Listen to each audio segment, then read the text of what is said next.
स्वागत है एक बार फिर से आप सभी का। जहाँ पे हम लोग नेशनलिज्म इन यूरोप को समझने की कोशिश कर रहे हैं। और आज हम एक और टॉपिक को समझने की कोशिश करेंगे, जो कि है कंजर्वेटिज्म से रिलेटेड। हमको ये देखने को मिलेगा कि जब 1815 में नेपोलियन बोनापार्ट की डिफीट होती है, तो कहीं ना कहीं जो पावर शिफ्ट होती है कंजर्वेटिव लोगों के हाथों में होती है। तो 1815 एक बहुत बड़ा इवेंट रहेगा, अगर हम बात करें किससे रिलेटेड, पावर को शिफ्ट होने में। नेपोलियन बोनापार्ट को हराया मिलके कुछ एक कंट्रीज में, Austria, Prussia, Russia and Britain, ये सारी कंट्रीज थी जिन्होंने नेपोलियन बोनापार्ट को हराया। और उसके बाद उन्होंने किस तरीके से एक बिना कांग्रेस करी, यही हम आज के वीडियो में पढ़ने वाले हैं। तो चलिए शुरू करते हैं। कंजर्वेटिव कंजर्वेटिज्म का सबसे पहले तो मतलब समझते हैं कि ये है क्या चीज। एक्चुअली हमने लास्ट क्लासेस में भी ये पढ़ा हुआ है, जहाँ पे हमें ये पता है एटलीस्ट कि कंजर्वेटिव वो लोग हैं जो चेंजेस नहीं चाहते हैं, या चेंजेस हों भी तो वो बहुत स्लो पेस पे हो, जिससे कि बहुत ज्यादा इम्पैक्ट इन पे ना पड़े। तो चलिए समझते हैं। कंजर्वेटिव पहली बात तो ये चाहते हैं कि जो ट्रेडिशनल इंस्टीट्यूशंस हैं उनको प्रमोट किया जाए, उनको प्रोटेक्ट किया जाए। ट्रेडिशनल इंस्टीट्यूट कौन कौन से? जैसे कि मोनार्क, चर्च, प्रॉपर्टीज, जो एक फ्यूडल हायरार्की थी, या फिर कहें कि एक सोशल हायरार्की जो थी उसको। और अपार्ट फ्रॉम दिस, फैमिलीज जो इनकी होती थी उनको प्रिजर्व करने का इनका मेन मोटो रहेगा कि कंजर्वेटिज्म, ये जो पूरा आइडिया है, वो इन्हीं चीजों को प्रोटेक्ट करने के लिए रहेगा। चाहे वो मोनार्क हो, या फिर चर्च हो, या फिर प्रॉपर्टीज हो इनकी, या फिर हायरार्की हो, और या फिर इनकी फैमिलीज हो। तो पहला, they want to preserve their traditional institutions. Apart from this, ये कुछ एक और चीजें ऐड करेंगे वियना कांग्रेस के बाद में। Let's see what they did. तो पहला यहाँ पे ये इन्होंने ऐड किया कि अगर हम जो मॉडर्न चीजें हैं जिससे कि हमें कुछ एक पावर मिल सकती है, हम उसको भी एक्सेप्ट करेंगे, अडॉप्ट करेंगे। जैसे कि नेपोलियन से इन्होंने काफी सारी चीजें सीखी। मॉडर्न आर्मी अगर होगी तो इनकी जो प्रेजेंस होगी पूरे कॉन्टिनेंट में, पूरे वर्ल्ड में, ये कुछ न कुछ हद तक एक पावरफुल कंट्री के रूप में जाने जाएंगे, और जिससे कि इनकी कंट्री का इम्पैक्ट थोड़ा सा अच्छा होगा अदर्स पे। एक एफिशिएंट ब्यूरोक्रेसी होनी चाहिए जिससे कि लोगों की हेल्प की जा सके, या फिर जिससे कि लोगों से टैक्स, रेवेन्यू वगैरह वगैरह चीजें आसानी से डील की जाए, जिससे कि लोगों के मन में एक गुस्सा ना हो। एक इकोनॉमी ऐसी होनी चाहिए जहाँ पे जितने भी मैन्युफैक्चरर्स हैं, जितने भी इंडस्ट्रियलिस्ट हैं, उनको भी बहुत ज्यादा प्रॉब्लम ना हो, और ना ही बहुत ज्यादा प्रॉब्लम हो उनको जो कि उनमें काम कर रहे हैं, जैसे कि वर्कर्स हो गए।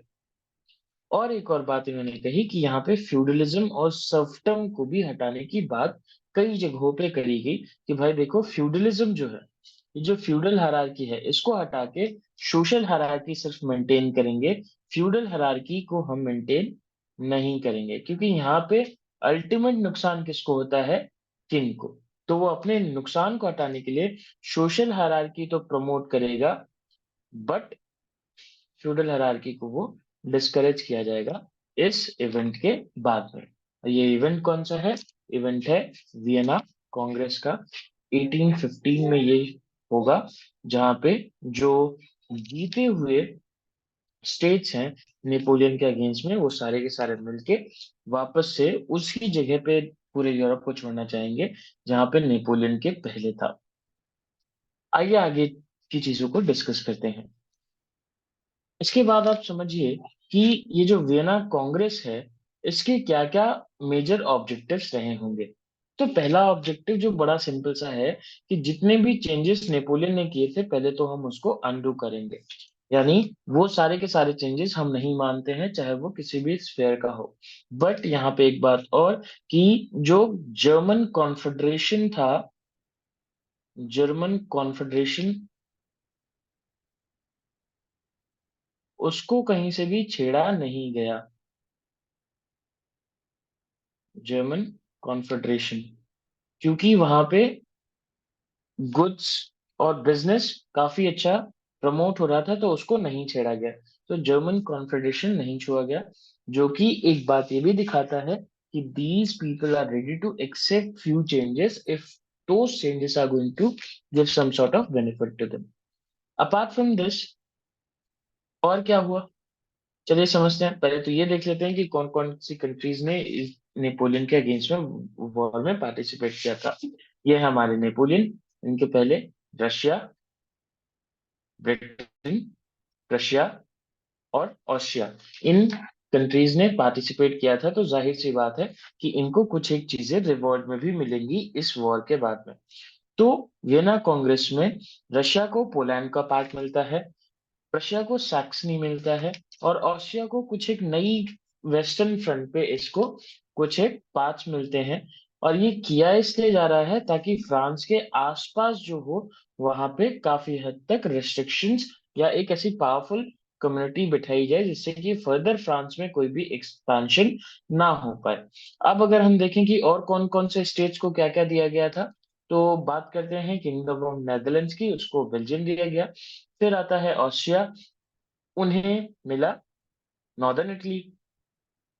जेनोवा और पिटबॉन, ये इन दोनों एरियाज को भी मिला दिया गया। जेनोवा जो था उसको पिटबॉन को दे दिया गया। और इसी के साथ वियना कांग्रेस में जो मीटिंग थी उसमें डिवाइड किया गया। साथ ही साथ जो 1804 से पहले यूरोप का मैप था, उस मैप को इनैक्ट करने की कोशिश करी जाएगी, क्योंकि 1804 में नेपोलियन वहां पे रूलर बने थे और उसके बाद में ही उन्होंने कई सारे वॉर्स वगैरह करके कहीं ना कहीं यूरोप के मैप में अपने फ्रांस को काफी एक्सपैंड कर दिया था।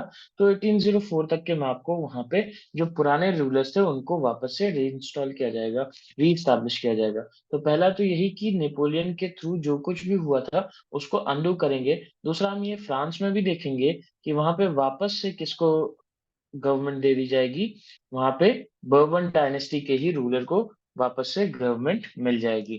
और ऐसे कई सारी जगह थे जहां पे ओल्ड मोनार्क्स को गवर्नमेंट दी जा रही थी। साथ ही साथ अगर हम देखें तो इस कंजर्वेटिव रिजिम में कहीं ना कहीं सेंसरशिप को काफी हद तक बहुत ज्यादा प्रमोट किया गया। और ये जो सेंसरशिप होगी, इसका मतलब होता है कि हम एक्सप्रेशन को सप्रेस करेंगे, कहीं ना कहीं हम किसी को भी किंग, मोनार्क या ऐसी किसी भी इंस्टीट्यूशन के अगेंस्ट में बोलने नहीं देंगे। तो सेंसरशिप को काफी हद तक प्रमोट किया गया।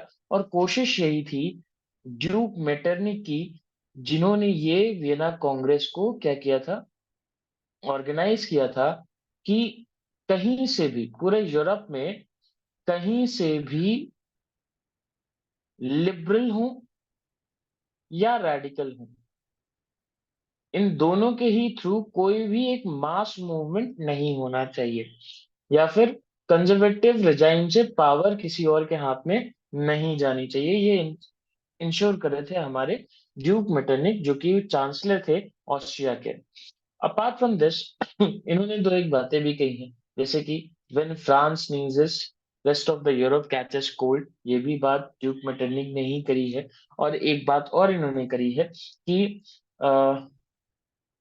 जुसेपे Mazzini is the biggest enemy of our social order, ये बात भी इन्होंने कही। तो जुसेपे मेज़नी कौन थे, उनका कंट्रीब्यूशन क्या था इन सब चीजों में, ये सारी चीजें हम नेक्स्ट वीडियो में कवर करेंगे। लिए अभी के लिए इतना ही, मिलते हैं नेक्स्ट वीडियो में। तब तक अपनी पढ़ाई को जारी रखिए और पढ़ते रहिए, शेयर करिए इस वीडियो को ताकि आपके फ्रेंड्स का कुछ भी हेल्प हो पाए, और सब्सक्राइब करिए हमारे चैनल लेट्स स्टडी को। Thank you.